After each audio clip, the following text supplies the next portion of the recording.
Assalamualaikum warahmatullahi wabarakatuh. Kami dari kelompok 5 akan menjelaskan mengenai sistem informasi manajemen untuk bab 9 dan bab 10. Kelompok 5 ini terdiri dari yaitu Ayunda Andari, Febi Aldania, Cut Fatima, Firda Syafira, Putri Wulandari, Andika Ruslan, dan saya sendiri Gus Muhammad Taufik. Berikutnya penjelasan mengenai bab 9 akan disampaikan oleh Andika Ruslan. Bismillahirrahmanirrahim. Assalamualaikum warahmatullahi wabarakatuh. Salam sejahtera bagi kita semua. Baik, kami dari kelompok 5, tugas kelompok sistem informasi manajemen akan mempresentasikan ringkasan makalah kami bab 9 dan bab 10. Baik, bab 9 sistem informasi pemasaran. Pengertiannya, pemasaran adalah kegiatan perorangan dan organisasi yang memudahkan dan mempercepat hubungan pertukaran yang memuaskan dalam lingkungan yang dinamis melalui penciptaan, pendistribusian, promosi, dan penentuan harga barang, jasa, dan gagasan. Definisi sistem informasi manajemen. Sistem informasi manajemen adalah suatu kumpulan yang terorganisir dari prosedur dan metode yang terkait secara tepat waktu dan informasi yang akurat terkumpul secara berkelanjutan, terpisah, penganalisaan, penilaian, tersimpan dan distribusikan untuk pengguna pengambil keputusan pemasaran.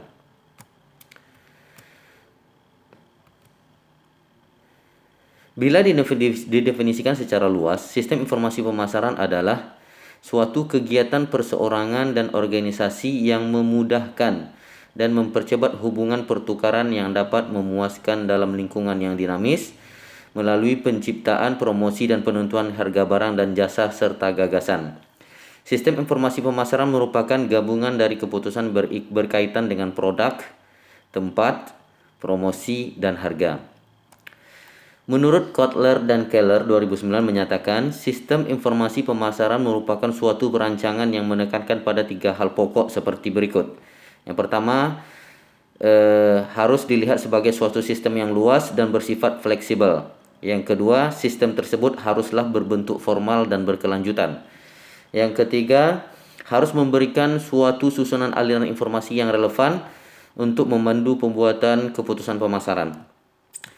Jenis-jenis informasi pemasaran. Menurut Kotler dan Keller menyatakan ada 3 jenis informasi pemasaran, yaitu pertama, pemasaran marketing intelijen adalah informasi yang mengalir ke perusahaan dari lingkungan. Yang kedua, informasi pemasaran internal marketing information adalah informasi yang dikumpulkan dari dalam perusahaan sendiri. Yang ketiga, komunikasi pemasaran, marketing communication, adalah informasi yang mengalir keluar dari perusahaan lingkungan. Ada 3 kecenderungan mengapa informasi pemasaran sangat penting untuk kebutuhan pemasaran suatu perusahaan, yaitu pertama, perubahan pemasaran lokal menjadi pemasaran wilayah maupun nasional atau internasional. Maka dalam mengambil keputusan, perusahaan haruslah berdasarkan informasi tangan kedua belah pihak lain. Yang kedua, beralih dari keputusan pembeli menjadi keinginan pembeli. Yang ketiga, peralihan dari persaingan bukan harga. Persaingan dalam bentuk merek, diferensiasi produk, iklan, informasi penjualan. Association of Business Executive 2008 menyatakan 4 subsistem informasi pemasaran, yaitu internal record system, yang kedua marketing intelligence system, yang ketiga marketing research system, yang keempat marketing support or analysis system. Model sistem informasi pemasaran. Tiap subsistem output menyediakan informasi tentang subsistem sebagai sebagian dari bauran pemasaran. Subsistem produk menyediakan informasi tentang jaringan distribusi pemasaran perusahaan. Subsistem promosi menyediakan informasi tentang kegiatan periklanan perusahaan dan penjualan langsung. Subsistem harga membantu manajer membuat keputusan harga. Dan subsistem bauran integrasi yang memungkinkan manajer untuk mengembangkan strategi yang mempertimbangkan dampak gabungan dari unsur-unsur tersebut. Contohnya, yaitu peramalan penjualan atau sales forecast. Subsistem output mengambil setiap subsistem CBIS, yaitu Sistem Informasi Akuntansi atau SIA, Sistem Informasi Manajemen atau SIM, Sistem Pendukung Keputusan Decision Support System DSS, dan kantor semu atau virtual office atau office automation atau OA, Sistem Pakar Expert System atau AI. Semua jenis perangkat lunak sistem informasi berbasis komputer, Computer Based Information System atau CBIS. Jay Kasim 2008 dalam bukunya Manajemen System and Technology for Manager and Entrepreneur menyatakan bahwa sistem informasi pemasaran termasuk forecasting, marketing, research, product, place, promotion, and price subsystem. Sementara Jay Kasim menunjukkan sistem informasi manajemen pemasaran terdiri dari input, subsystem, dan output.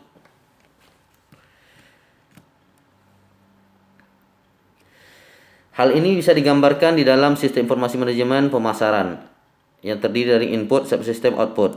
Input terdiri dari strategic plan, transaction processing system, internal source, external source, competition, dan the market. Sedangkan subsystem terdiri dari product development, marketing research, promotion and advertising system, pricing system, place planning system. Sedangkan output terdiri dari product development report, marketing research report, locational analysis, supply and demand analysis, sales by product, sales by sales response. Setiap subsistem output menyediakan informasi tentang subsistem sebagai bagian dari bauran pemasaran. Subsistem produk menyediakan informasi tentang jaringan distribusi perusahaan. Subsistem promosi menyediakan informasi tentang kegiatan periklanan perusahaan dan penjualan langsung. Subsistem harga membantu manajer membuat keputusan harga, dan subsistem bauran integrasi yang memungkinkan manajer untuk mengembangkan strategi yang mempertimbangkan dampak gabungan dari unsur-unsur tersebut. Contohnya yaitu peramalan penjualan. Selanjutnya, sumber sistem informasi manajemen pemasaran. Pertama, rencanakan atau kebijakan strategik perusahaan. Pemasaran tergantung pada rencana strategis perusahaan untuk tujuan dan proyeksi penjualan. Sebagai contoh, suatu rencana strategi yang ditunjukkan penjualan yang diharapkan tumbuh stabil 5% untuk 3 tahun yang akan datang. Suatu laporan sistem informasi manajemen pemasaran untuk suatu perusahaan secara detail kinerja penjualan dalam target strategik. Yang kedua, sistem pemrosesan transaksi mencakup data penjualan dan pemasaran atas produk dan jasa, pelanggan, dan tenaga penjualan. Banyak perusahaan mengumpulkan informasi secara reguler dan dapat juga digunakan dalam membuat keputusan pemasaran. Data penjualan atas produk dapat mengekspos mana produk dijual pada volume yang tinggi dan mana produk dijual dengan volume yang rendah, dan bagaimana kontribusinya pada laba. Sistem yang dapat digunakan dalam memformulasikan rencana promosi dan dapat juga digunakan pada aktivitas keputusan pengembang produk. Yang ketiga, sumber luar. Persaingan dan pasar. Dalam banyak keputusan pemasaran adalah pentingnya untuk menentukan apa yang terjadi dalam lingkungan eksternal bisnis yang meliputi kompetisi, ekonomi, pasar, dan pelanggan. Informasi internal dapat diperoleh dari berbagai sumber. Beberapa di antaranya digunakan sebagai sumber adalah intelijen komersial, pertunjukan dagang, jurnal dagang, pemerintah, publikasi komersial, data supplier. Banyak perusahaan membeli produk pesaing, kemudian dibentuk dan memperbaikinya. Manajer pemasaran menghadiri pertunjukan dagang dan membaca jurnal dagang untuk membuka mata secara terus-menerus pada kompetitor. Bab 10. Sistem informasi manufaktur. Pengertiannya, sistem informasi manufaktur adalah subsistem dari sistem informasi berbasis komputer yang menyediakan informasi tentang operasi produksi. Keluaran dari sistem informasi manufaktur digunakan untuk menciptakan dan mengoperasikan sistem produk fisik. Misi dari sistem informasi manufaktur adalah menerapkan teknologi komputer untuk memperbaiki proses dan efisiensi dari suatu sistem manufaktur pada kualitas produk lebih baik dan biaya manufaktur yang lebih rendah. Definisi sistem informasi manufaktur itu suatu sistem manufaktur adalah suatu sistem yang menggunakan material, peralatan, data, dan teknologi sistem informasi manajemen sebagai input dan menggunakan proses informasi manufaktur untuk menghasilkan produk akhir yang lebih baik sebagai output. Selanjutnya adalah manufaktur terdiri dari area berbeda termasuk rekayasa produk, product engineering, desain fasilitas atau facility design, dan jadwal atau scheduling, dan manajemen pengendalian mutu, quality control management. Masing-masing mereka dapat memperbaiki penggunaan sistem informasi. Sistem informasi manufaktur terdiri dari 3 subsistem input dan 4 subsistem output. Subsistem industrial engineering menyediakan standar produksi yang memudahkan manajemen by exception. Subsistem intelijen manufaktur memungkinkan pihak manajemen mengetahui perkembangan terakhir tentang kegiatan serikat pekerja dan pemasok. Data input diubah menjadi informasi oleh subsistem output. Subsistem produksi memungkinkan manajemen membangun dan mengoperasikan fasilitas manufaktur. Subsistem persediaan menggunakan formula matematika untuk menentukan saat pemesanan kembali dan jumlahnya. Subsistem kualitas memantau arus material dimulai dengan penerimaan dari pemasok melalui proses produksi dan berakhir dengan konsumsi atau penggunaan oleh pelanggan. Subsistem biaya memungkinkan manajemen mengendalikan biaya dari kegiatan produksi melalui umpan balik informasi. Komputer sebagai suatu sistem konseptual, tetapi penggunaannya dicampur dengan aplikasi dalam sistem fisik oleh suatu konsep yang disebut Computer Integrated Manufacturing. Computer Aided Design atau CAD juga disebut dengan Computer Aided Engineering (CAE), melibatkan penggunaan komputer untuk membantu rancangan produk yang akan dimanufaktur. CAD pertama kali digunakan oleh industri di antara sekitar tahun 1960-an dan kemudian diadopsi oleh industri mobil. CAD kemudian digunakan untuk merancang segala sesuatu dari struktur rumit seperti bangunan dan jembatan. Computer Aided Manufacturing adalah peranan komputer dalam proses produksi. Dikendalikan komputer seperti bor dan mesin bubut yang menghasilkan produk sesuai dengan spesifikasi yang diperoleh dari database rancangan. Sebagian mesin produksi memiliki built-in microprocessor dan sebagian dikendalikan oleh komputer mini yang dapat mengendalikan beberapa mesin sekaligus. Selanjutnya adalah robotik. Robotik melibatkan penggunaan robot industrial atau robot IR. Adalah alat secara otomatis melaksanakan tugas-tugas tertentu dalam proses manufaktur. Robot industrial diperkenalkan dalam industri mobil sekitar tahun 1974 seperti CID dan CIM, kemudian menyebar ke industri lain. Selanjutnya, modal sistem informasi manufaktur. Sistem informasi manufaktur mencakup semua aplikasi komputer dalam area manufaktur sebagai sistem konseptual. Selanjutnya, sistem input. Sistem informasi akuntansi adalah mengumpulkan data intern yang menjelaskan operasi manufaktur dan dalam lingkaran yang menjelaskan transaksi perusahaan dengan pemasoknya. Subsistem industrial engineering menyerupai subsistem penelitian pemasaran karena terutama terdiri dari proyek-proyek pengumpulan data khusus. Kedua subsistem itu berbeda karena subsistem industrial engineering mengumpulkan data dari dalam perusahaan, bukan dari lingkungan. Selanjutnya adalah gambar 10.1 model sistem informasi manufaktur. Bisa dilihat sebagai berikut. Yang selanjutnya, subsistem intelijen manufaktur, pengumpulan data dari lingkungan, pemasok dan serikat pekerja merupakan tanggung jawab khusus manufaktur. Subsistem output mengukur tiap dimensi proses produksi. Subsistem persediaan mengukur volume aktivitas memproduksi saat persediaan diubah dari bahan mentah menjadi barang dalam proses dan akhirnya menjadi barang jadi. Selanjutnya, subsistem biaya mengukur biaya yang terjadi dalam proses produksi. Subsistem industrial engineering merupakan analisis sistem yang terlatih khusus yang mempelajari operasi manufaktur dan membuat saran-saran perbaikan.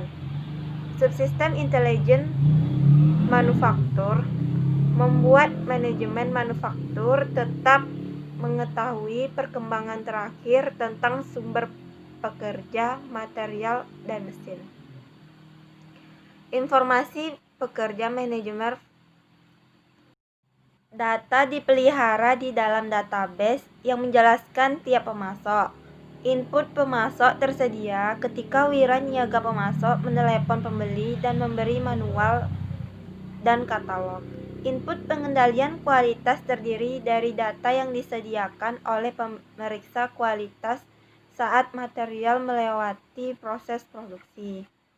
Subsistem produksi sebagai suatu contoh cara subsistem produk menelusuri arus suatu pekerjaan.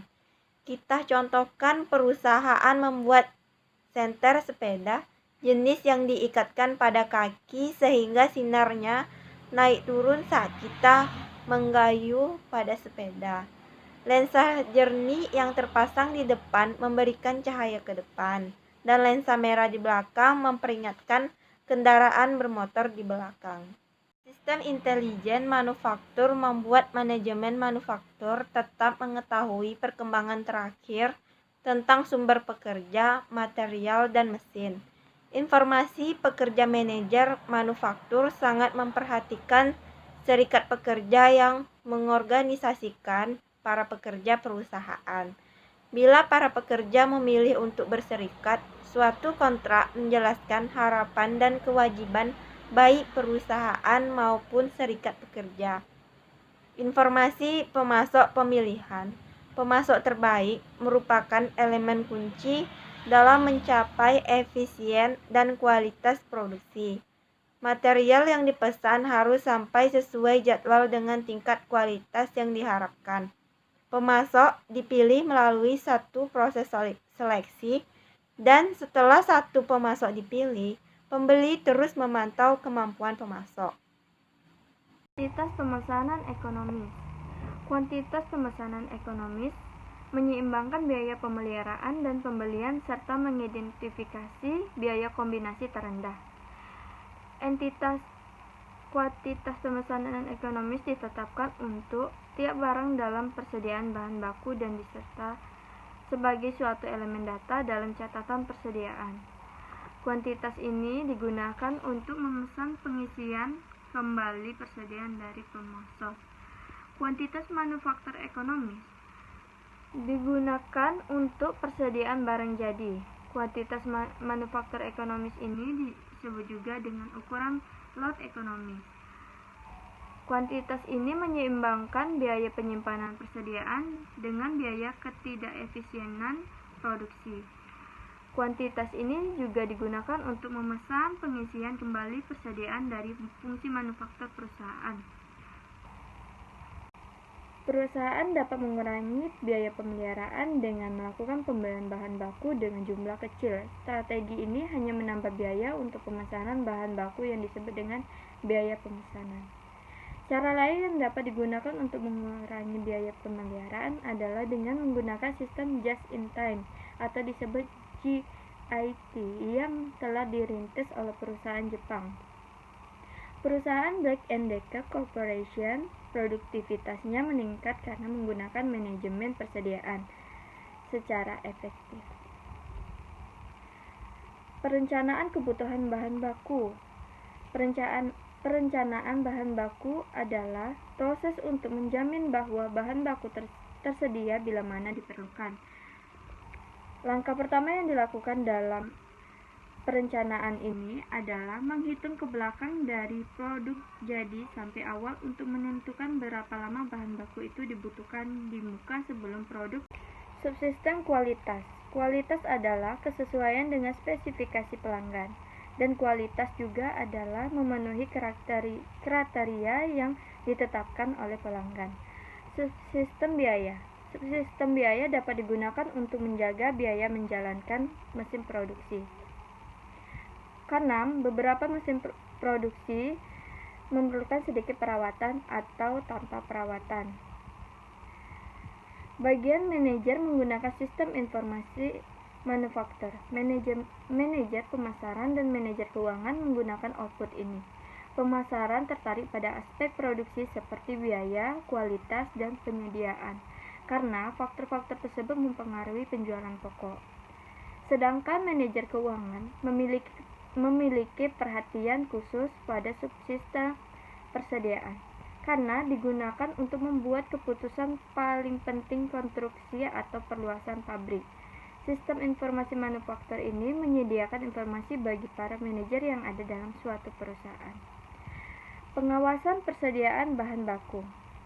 Perusahaan yang kelebihan bahan baku memaksa perusahaan perlu mengeluarkan lebih banyak dana untuk membiayai persediaan bahan baku tersebut. Kelebihan bahan baku dapat meningkatkan biaya peliharaan. Kemampuan perusahaan untuk memenuhi tanggal pengiriman yang dijanjikan dapat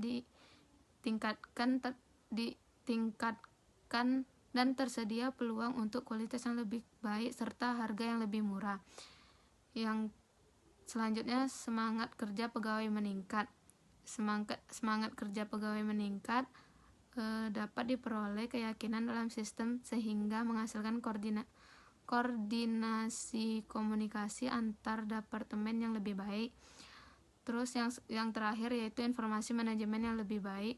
Manajemen dapat menggunakan output sistem untuk memperoleh pandangan yang lebih baik mengenai sistem produksi fisik dan untuk mengukur kinerja dari sistem tersebut. Selain itu, eksekutif dan manajer perusahaan dari semua area fungsional dapat membuat perencanaan jangka panjang yang lebih baik. CBIS lain. MRP2 menyediakan informasi bagi sistem informasi eksklusif dan bagi sistem informasi fungsional lainnya. MRP2 dapat bertukar data dengan subsistem informasi akuntansi yang terlibat dalam arus material, pemasukan, pemesanan, penagihan, piutang dagang, pembelian, penerimaan hutang dagang, dan buku besar. Manfaat MRP2 adalah menggunakan sumber daya yang lebih efisien. Pengurangan dapat diperkirakan terjadi dalam persediaan barang dalam proses dan barang jadi. Peralatan pabrik dapat dimanfaatkan lebih baik. Antrian di pusat-pusat kerja dapat ditemukan dan pemeliharaan peralatan dapat dijadwalkan dengan lebih baik. Yang kedua, perencanaan prioritas yang lebih baik. Perencanaan prioritas yang lebih baik yaitu jumlah waktu yang diperlukan untuk menempatkan pekerjaan ke dalam produksi dapat dikurangi, jadwal produksi dapat lebih mudah dimodifikasi untuk mencerminkan perubahan kebutuhan pelanggan. Yang ketiga, pelayanan pelanggan yang meningkat. Kemampuan perusahaan untuk memenuhi tanggal pengiriman yang dijanjikan dapat ditingkatkan dengan sistem capacity requirement planning untuk memastikan bahwa produksi terjadwal sesuai dengan kapasitas pabrik. Yang keempat, sistem pelepasan pesanan order release system menggunakan jadwal pesanan terencana untuk input dan mengacak suatu laporan pelepasan pesanan. Dengan menerapkan MRP, memungkinkan perusahaan untuk mengelola material dengan lebih baik. Perusahaan dapat terhindar dari kebiasaan persediaan yang disebabkan karena mengganggu sampai tersedia persediaan yang dipesan. Perusahaan juga dapat menggunakan perjanjian pembelian dengan pemasok dan berusaha untuk mendapat potongan harga karena melakukan pembelian dalam bentuk jumlah yang banyak. Selanjutnya, maneuvering resource planning. Oliver Wycke dan George Falls, konsultan manajemen, telah mengembangkan konsep MRP2 di luar area manufaktur sehingga dapat meliputi seluruh perusahaan. Hasilnya tersebut maneuvering resource planning atau MRP2. Sistem MRP2 mengintegrasi semua proses di dalam maneuvering yang berhubungan dengan manajemen material. MRP2 juga berhubungan dengan subsistem sistem informasi berbasis komputer Material Requirement Planning. Joseph Ehrlich J. I. Case Company pada tahun 1960-an membuat suatu pendekatan baru untuk manajemen material yang disebut dengan Material Requirement Planning (MRP). MRP adalah suatu strategi material proaktif. MRP melihat ke masa depan dan mengidentifikasikan material yang akan diperlukan, jumlahnya, dan tanggal yang diperlukan. Komponen-komponen utama sistem MRP adalah yang pertama, sistem penjadwalan produksi menggunakan 4 file data dalam menyiapkan master production schedule. Data itu mencakup file pesanan pelanggan, file ramalan penjualan, file persediaan barang jadi, dan file kapasitas produksi. Yang kedua, sistem Material Requirement Planning menentukan berapa banyak material yang diperlukan untuk memproduksi jumlah unit yang diinginkan. File Bill of Material digunakan untuk mengurangkan Bill of Material untuk tiap jenis barang yang dijadwalkan untuk produksi dengan mengalihkan kualitas di Bill of Material dengan jumlah unit yang akan diproduksi. Yang ketiga, sistem Material Requirement Planning bekerja berhubungan dengan sistem Capacity Requirement. Economy Order Unity atau EOQ adalah jumlah pembelian bahan mentah pada setiap kali pemesanan dengan biaya yang paling ekonomis. Rumusnya, EOQ sama dengan akar 2RS per PI. R itu sama dengan jumlah unit yang dibutuhkan dalam satu periode. S itu biaya pemesanan setiap kali pemesanan. P itu harga per unit yang dibayar. I itu biaya penyimpanan dan pemeliharaan di gudang, dinyatakan dalam persentase dari nilai rata-rata dalam rupiah dari persediaan. Selanjutnya, persediaan pengaman adalah persediaan tambahan yang diadakan untuk menjaga kemungkinan yang terjadi kekurangan bahan. Faktor-faktor yang menentukan besarnya persediaan pengaman: yang pertama, penggunaan bahan baku rata-rata, faktor waktu, biaya-biaya yang digunakan, standar kuantitas, persediaan minimum, besarnya pesanan standar, persediaan maksimum, tingkat pemesanan kembali, administrasi persediaan, reorder point. Strategi operasi persediaan adalah titik pemesanan yang harus dilakukan suatu perusahaan karena adanya waktu tunggu dan persediaan pengaman. Biaya pemesanan atau pembelian. Biaya ini meliputi pemrosesan pesanan dan biaya ekspedisi, upah, biaya telepon, pengeluaran surat menyurat, biaya pengepakan dan penimbangan, biaya pemeriksaan, biaya pengiriman ke gudang, biaya utang lancar, dan sebagainya. Biaya penyimpanan yaitu terdiri atas biaya-biaya yang bervariasi secara langsung dengan kuantitas persediaan.